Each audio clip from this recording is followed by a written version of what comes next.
Hello વિદ્યાર્થી મિત્રો, જય સ્વામિનારાયણ. મારું નામ સાગરભાઈ પરમાર.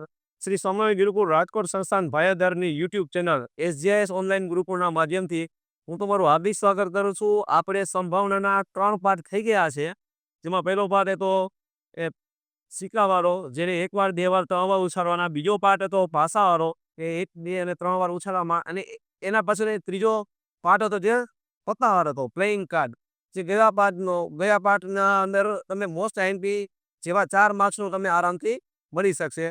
અને એ જ પ્રકારે એક નવો દાખલો જે 4 માર્ક્સની અંદર પૂછી શકાય એવો, બરાબર, 3 માર્ક્સમાં 4 માર્ક્સમાં પૂછી શકાય. એમ કહેવામાં આવે છે કે એક પેટીની અંદર અમુક લખોટી, જે કે લાલ રંગની 5 લખોટી, સફેદ રંગની 8 લખોટી, લીલા રંગની 4 લખોટી, આવી રીતના એક પેટીની અંદર મૂકવામાં આવે છે. અને એમાંથી યાદચ્છિક રીતે, એટલે કે યોગ્ય રીતે પસંદ કરવામાં આવે છે.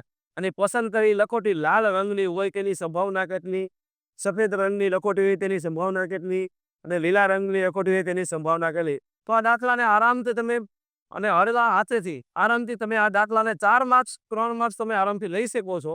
તો કરવાનું શું હોય? તો શરૂઆતમાં તેના બધાની રંગની લખોટી લખી નાખે કે લાલ રંગની લખોટી 5 છે, સફેદ રંગની લખોટી 8 છે, લીલા રંગની લખોટી 8 છે. કુલ થઈને 8 ને 4 12, 12 ને 5 17 લખોટી થાય. કુલ 17 લખોટી થાય છે કુલ. બરાબર. હવે આમાં એને પૂછવામાં આવે કે લાલ રંગની લખોટી હોય એની સંભાવના કેટલી. તો આની સંભાવના માટે કુલ પરિણામ નીચે આવે 17, જેમાંથી લાલ રંગની કરી છે લખોટી છે તો લાલ રંગની 5 લખોટી, એટલે 5/17. એ જ પ્રમાણે બીજું જોઈએ તો કુલ લખોટી તો 17 જ છે, એમાંથી સફેદ રંગની લખોટી કેટલી છે તો સફેદ રંગની 8 લખોટી છે, એટલે 8/17. અને એક પ્રમાણે લીલા રંગની લખોટી શબ્દ વાપરો છે તો હરખાય આમ પડતું ન હોય. ન હોય મતલબ પેલા તો કુલ લખોટી તો 17 જ છે, એમાં એમ કહે છે કે લીલા રંગની નથી, એ લેવાની નથી. તો એના સિવાય લેવાની કઈ કઈ છે? તો કે લાલ રંગની અને સફેદ રંગની, એટલે 5 લખોટી આ ને 8 લખોટી આ, કેટલી થઈ ગઈ? 13 લખોટી. એટલે આ મળશે આપણે 13 લખોટી. તો બસ આવા નવા વેલાવાળા દાખલા પૂછે, લખોટી વાળા દાખલા પૂછે, ઘણા બધા આવા દાખલા હોય છે જે આરામથી તમે કરી શકો છો. અને તેમાં રોકડા 4 માર્ક્સ 3 માર્ક્સ જે માર્ક્સ મળતા હોય એ મેળવી શકો છો.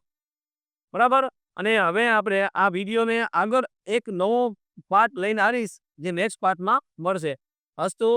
જય સ્વામિનારાયણ.